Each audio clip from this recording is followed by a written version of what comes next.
Laptop का charger घर पर छूट गया और बैटरी भी खत्म होने वाली है तो घबराने की बिल्कुल भी जरूरत नहीं है, क्योंकि कुछ सिचुएशंस में आप अपने लैपटॉप को उसके ओरिजिनल चार्जर के बिना भी चार्ज कर सकते हैं। और इसके लिए ज़रूरी नहीं कि आपके पास कोई दूसरा लैपटॉप चार्जर भी हो।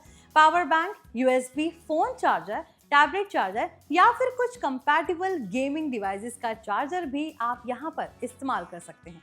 और यहाँ सबसे ज़रूरी बात यह है कि हर चार्जर हर लैपटॉप को चार्ज नहीं कर सकता, और सिर्फ USB-C पोर्ट देखकर ये मान लेना कि लैपटॉप चार्ज हो जाएगा सही नहीं है। तो अगर कभी ट्रैवल के दौरान लैपटॉप का चार्जर भूल जाएं तो कौन से ऑप्शंस आपके काम आ सकते हैं और किन चीज़ों को चेक करना ज़रूरी है, चलिए आसान भाषा में समझते हैं। Hi everyone, you are watching NBT tech on the go. I am your host Mohini Singh. तो चलिए वीडियो शुरू करते हैं। सबसे पहले बात करते हैं पावर बैंक की। आमतौर पर पावर बैंक को हम स्मार्टफोन चार्ज करने के लिए इस्तेमाल करते हैं, लेकिन कुछ हाई कैपेसिटी और high voltage power banks laptop को भी पावर दे सकते हैं। इसके लिए सबसे ज़रूरी है पावर बैंक में USB Type-C PD यानी कि पावर डिलीवरी सपोर्ट हो और वो आपके लैपटॉप की ज़रूरत के हिसाब से पर्याप्त आउटपुट दे सके। एग्जाम्पल के लिए कुछ नए पावर बैंक 60 वॉट, 65 वॉट या उससे ज़्यादा आउटपुट दे सकते हैं, जिनसे कंपैटिबल लैपटॉप्स चार्ज किए जा सकते हैं। लेकिन यहाँ सिर्फ पावर बैंक की mAh कैपेसिटी देखकर फैसला मत कीजिए।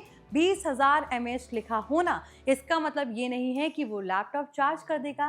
लैपटॉप चार्जिंग के लिए आउटपुट वोल्टेज और PD सपोर्ट ज़्यादा इंपॉर्टेंट है। एग्जाम्पल के तौर पर Xiaomi पावर बैंक 5i में 20,000 mAh कैपेसिटी के साथ 67 watt fast charging, USB Type-C और USB-A पोर्ट्स दिए गए हैं और कंपनी इसे लैपटॉप, टैबलेट और हैंडहेल्ड गेमिंग डिवाइसेस के साथ इस्तेमाल करने का दावा करती है। इसलिए अगर आपके पास ऐसा पावर बैंक है तो इमरजेंसी में लैपटॉप चार्जिंग के लिए ये काफी काम का बैकअप बन सकता है। लेकिन अपने लैपटॉप की रिक्वायर्ड इनपुट पावर और पावर बैंक का मैक्सिमम आउटपुट जरूर मैच करें। अब दूसरा ऑप्शन है फोन चार्जर।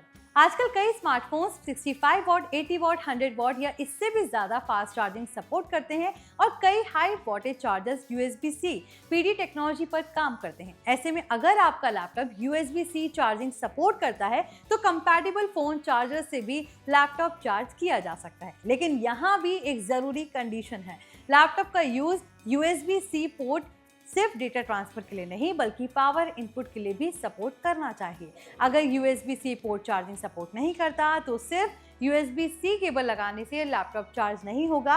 दूसरी तरफ अगर लैपटॉप PD चार्जिंग सपोर्ट करता है तो वो चार्जर से अपनी ज़रूरत के हिसाब से पावर ले सकता है। इसी तरह किसी ज़्यादा वॉट वाले कंपैटिबल चार्जर को देखकर डरने की ज़रूरत नहीं है कि वो लैपटॉप की बैटरी खराब कर देगा। Normally compatible charging system device और चार्जर के बीच पावर नेगोशिएशन करता है और डिवाइस अपनी ज़रूरत के हिसाब से पावर लेता है। तो फिलहाल इस वीडियो में बस इतना ही। अगर आपको ये वीडियो पसंद आया तो इसे लाइक करें, शेयर करें, साथ ही ऐसे ही टेक अपडेट्स के लिए हमारे channel NBT tech on the go को सब्सक्राइब कर दें।